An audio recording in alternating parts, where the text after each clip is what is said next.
La revue de presse effectuée par un politique ce samedi matin. Louis Alliot, bonjour, vice-président du Front National. Avant d'en venir à votre choix, on va parler d'immigration, on va parler de politique, politicienne si je puis dire, et puis malheureusement des plans sociaux qui se succèdent. Deux petits mots pour commenter l'actualité avec d'une part Dominique Bertinotti, ministre de la Famille, qui a annoncé hier son cancer, 8 mois de traitement. Quelle est votre réaction? Vous dites beaucoup de courage, chapeau? C'est une femme courageuse, chapeau, d'une grande dignité. Et ça prouve aussi à tous les gens qui nous regardent et qui sont malades que on peut continuer à faire quelque chose. On n'est pas rejeté. On peut continuer à vivre et évidemment à espérer. Je trouve ça c'est un signe très très valorisant pour beaucoup de gens. Une maturité peut-être aussi du personnel politique, parce que souvent on a caché sa maladie en France. On ne va pas citer quelques exemples, on les a tous en tête. Oui, c'est vrai, mais non, mais je trouve que c'est bien parce que les ministres, et finalement, elles donnent l'exemple.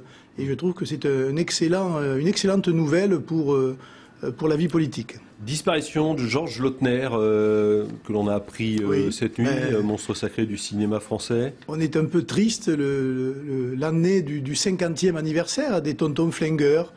Il s'en va avec son film et tous les films qu'il a réalisés. C'était, je crois, un grand réalisateur de Jean-Paul Belmondo aussi.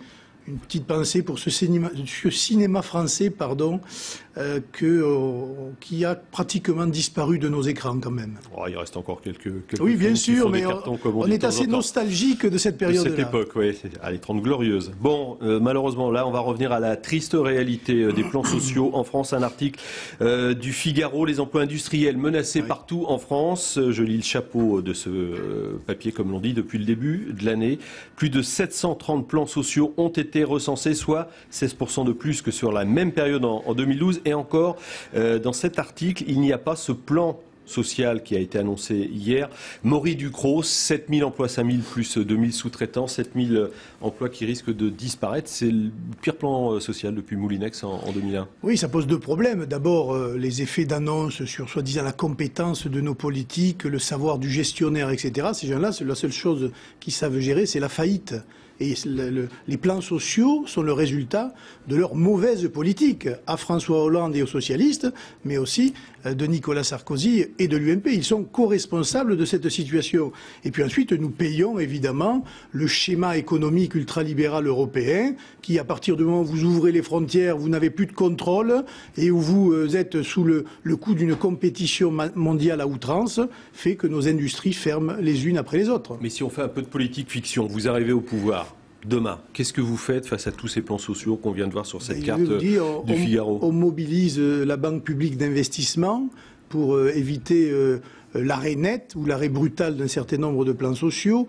On renégocie les traités pour avoir un minimum de protectionnisme raisonné et raisonnable aux frontières, un minimum de patriotisme économique dans les décisions qui sont prises. Et puis on regardera aussi des entreprises qui ont bénéficié de l'argent public, parce que c'est quand même assez choquant de voir des entreprises qui arrêtent d'un coup alors qu'elles ont bénéficié pendant longtemps de l'argent public qu'elles ont encaissé sans manifestement tenir compte de cela. Et rembourse donc.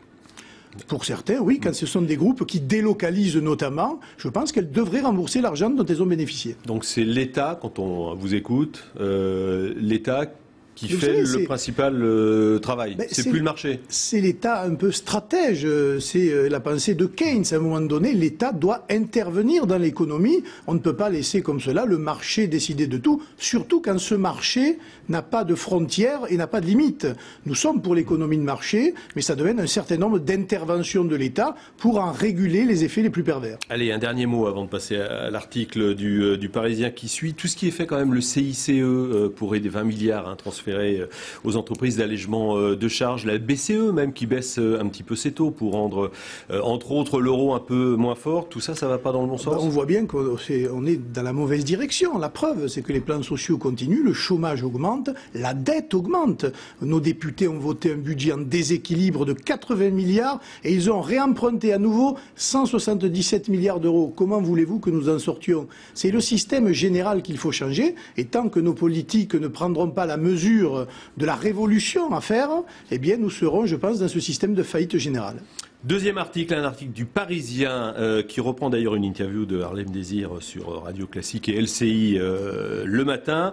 Désir, 2 points, assez du PS bashing par une droite quasi séditieuse. Oui, il critique beaucoup l'UMP là. Vous n'allez pas défendre l'UMP quand même? Non, mais je suis assez inquiet de la dérive du Parti socialiste, moi, qui n'admettent d'opposition que quand elle leur est favorable. On a vu le tintamarre qui a été fait et la manipulation de l'opinion avec l'affaire Taubira. Et aujourd'hui, M. Harlem Désir se plaint qu'on critique la politique du gouvernement, la politique du Parti socialiste. Mais enfin, nous sommes dans une démocratie. La démocratie, c'est 2 choses. C'est le pluralisme des idées, heureusement. C'est la liberté d'opinion. Et puis, c'est la confrontation des idées. Si monsieur Harlem Désir ne supporte pas la confrontation des idées, je sais pas, il peut aller vivre en Corée du Nord ou dans d'autres pays, et là il sera en adéquation avec ses idées et ses anciennes vieilles lunes, puisque tout le monde sait que c'est un ancien trotskiste. Bon, je pense que l'UMP va être content de vous écouter ce matin, là, vous défendez, parce qu'il s'en prend, quand on lit le papier, il s'en prend plus. Vous n'êtes pas cité d'ailleurs, le Front National n'est pas cité. Mais alors par contre, il tape dur sur ce qu'il appelle la droite parlementaire. Nous sommes tous victimes de ce genre de discours, parce que le Parti socialiste est un parti qui de plus en plus a une pensée totalitaire, rigide, il ne supporte pas la critique et l'opposition, et je pense que nous sommes des démocrates, des républicains, et moi je défends le pluralisme, c'est pour cela d'ailleurs que nous appelons à la représentation proportionnelle au Parlement et au référendum d'initiative populaire, ce qui empêcherait de subir un certain nombre de politiques. François Hollande a promis de vous accorder à l'ensemble récemment, des partis politiques proportionnels aux prochaines législatives. Nous verrons bien. Si c'est comme l'ensemble des promesses, nous serons servis, sûrement. Allez, il nous reste même pas une minute pour parler de ce dernier papier de Libération. En Arabie Saoudite, des milliers d'immigrés illégaux se rendent à la police. Il y a eu des affrontements dans un quartier de Riyad. 2 morts, 900 000 immigrés en situation irrégulière expulsés du pays. Oui, mais l'Arabie Saoudite va expulser 1 million d'immigrés. Là, dans les années, en les chassant dans les rues, comme des bêtes d'ailleurs. Et là, est-ce que vous avez attendu une seule fois M. Bernard-Henri Lévy ou les socialistes qui ont des yeux de chimère pour ce gouvernement d'Arabie Saoudite et cet État, là, plus personne ne dit rien.